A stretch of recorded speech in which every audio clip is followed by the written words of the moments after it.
our water and sewer bills keep going up and are a source of revenue for the general fund. The mayor controls it. Can anything be done about changing that?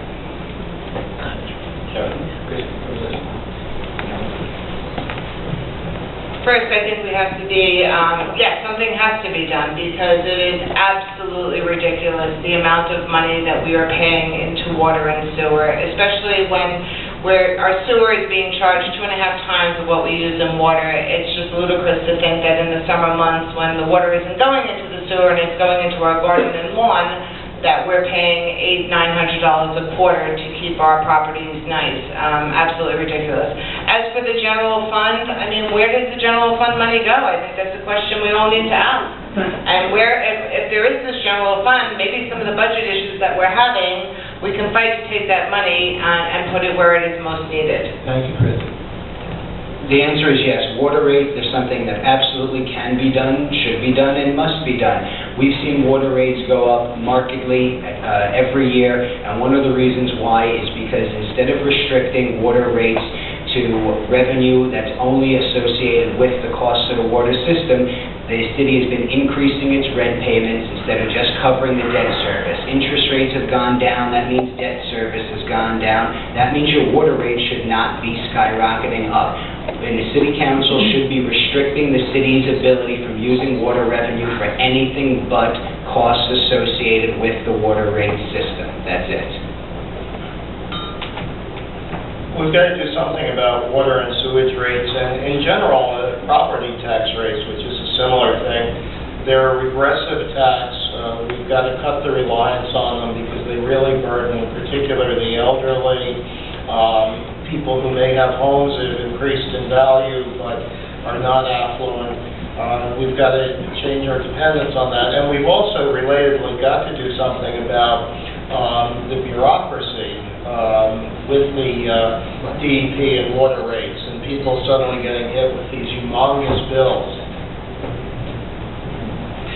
It's funny because Mayor Bloomberg said every year he's been stating over and over that every year we're conserving more and more water in the city. So it's a rather perverse statement because if we're actually conserving water, why are our rates going up? And that was his exact answer, because we're conserving water. So we're being punished for using less water in the city of New York. Obviously, this is a ridiculous thing, and my grandfather, who helped design the third water tunnel and reservoir system, would be very unhappy right now. Yeah, the ever-increasing water rates and real estate taxes is just unsustainable. It's hurting our seniors and squeezing out the middle class. And as a member of the City Council, I will fight to have the council have a say in those budget decisions so it's not just a mayoral fiat.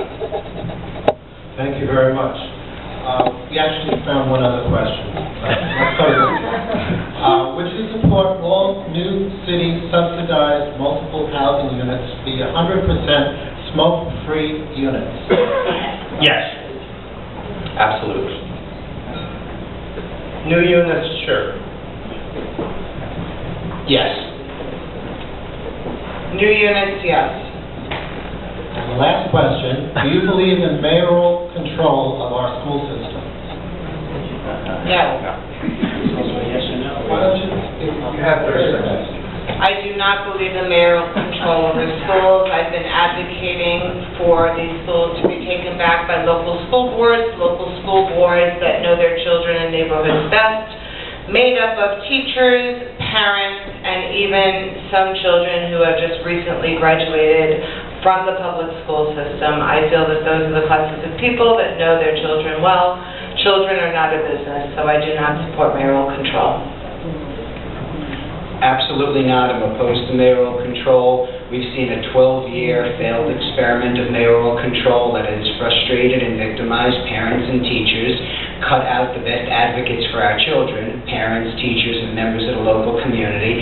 We need to strip away the dictatorial mayoral control. We need to make sure that our chancellor has actual education experience, and we need to strengthen the community education councils and educational policy planning. That way we can stop teaching to the test, we can reform the system, bring greater transparency and greater input from parents, educators, and members of the local community.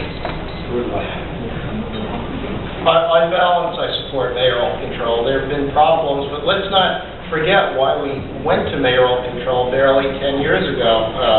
The system was horrible before.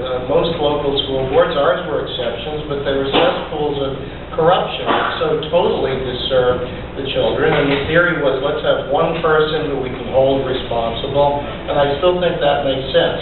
In districts like this, we've got to find some ways through consultative councils, whatever, to bring a greater role to parents, but let's not throw out mayoral control and go back to what we had.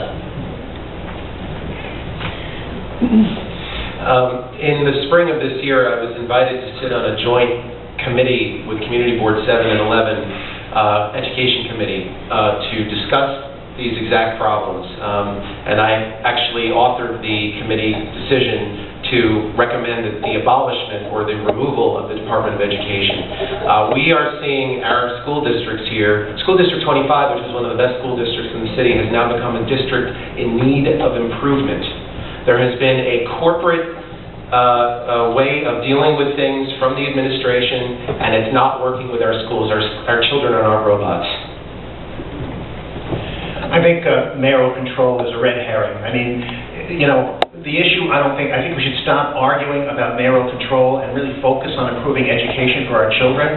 I'm going to use my city council office to organize parents and meet with teachers and principals and get parents in the school districts here in this district a real say in the school's governance, because we know when parents are involved in the schools, the education for those children improves.